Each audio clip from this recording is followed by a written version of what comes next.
So hello guys, कैसे हैं आप सब। तो मोस्ट वेलकम मेरे चैनल पे एक बार फिर से, जिसमें हम आज लेके आए हैं प्रोबेबिलिटी का एक केस स्टडी का बेस क्वेश्चन जो हम करेंगे। तो स्टार्ट करते हैं वीडियो को।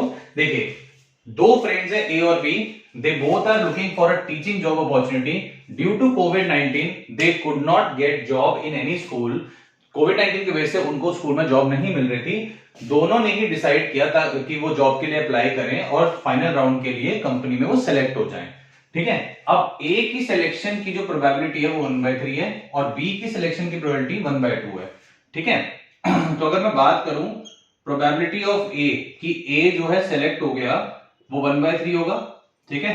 और ए कॉम्प्लीमेंट का मतलब कि ए सिलेक्ट नहीं हुआ, इसकी प्रोबेबिलिटी क्या होती है? कॉम्प्लीमेंट्री इवेंट्स को हम क्या करते हैं, 1 में से माइनस कर देते हैं, तो ये 2/3 हो जाएगा।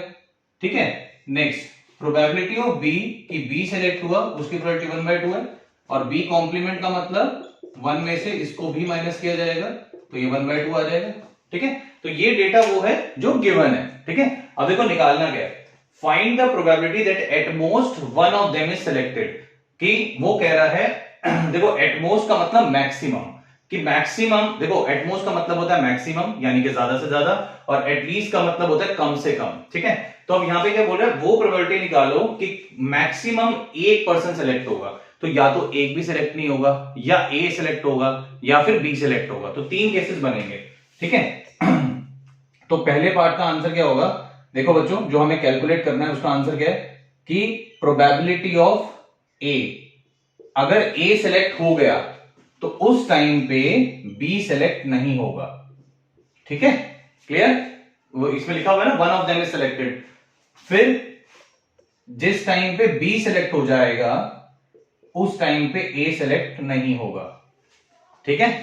या फिर थर्ड केस बन सकता है कि दोनों में से कोई भी सिलेक्ट नहीं हुआ। ठीक है।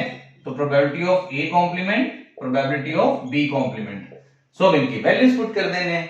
बस ए की कितनी है 1/3 और प्रोबेबिलिटी ऑफ बी कॉम्प्लीमेंट कितना दिया हुआ है 1/2 plus probability of A complement कितना बच्चों 2/3, प्रोबेबिलिटी ऑफ बी कितना बच्चों 1/2, प्रोबेबिलिटी ऑफ ए कॉम्प्लीमेंट कितना है 2/3 और प्रोबेबिलिटी ऑफ बी कॉम्प्लीमेंट कितना है बच्चों 1/2।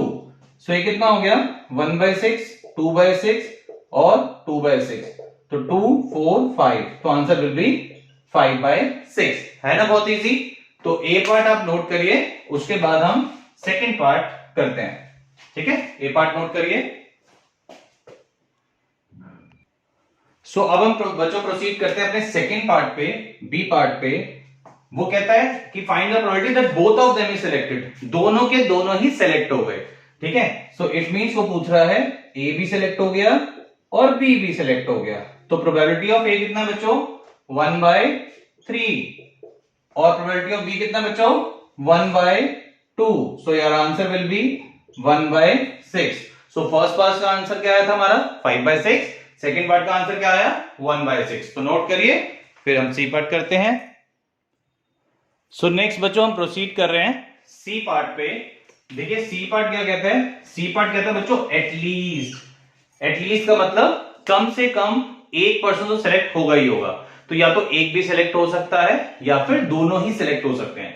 तो इसमें हमारा केस क्या बनेगा, अगर ए सिलेक्ट होगा तो उस केस में बी सिलेक्ट नहीं होगा, या फिर बी सिलेक्ट होगा तो उस केस में ए सिलेक्ट नहीं होगा, या फिर दोनों के दोनों ही सिलेक्ट हो जाएंगे।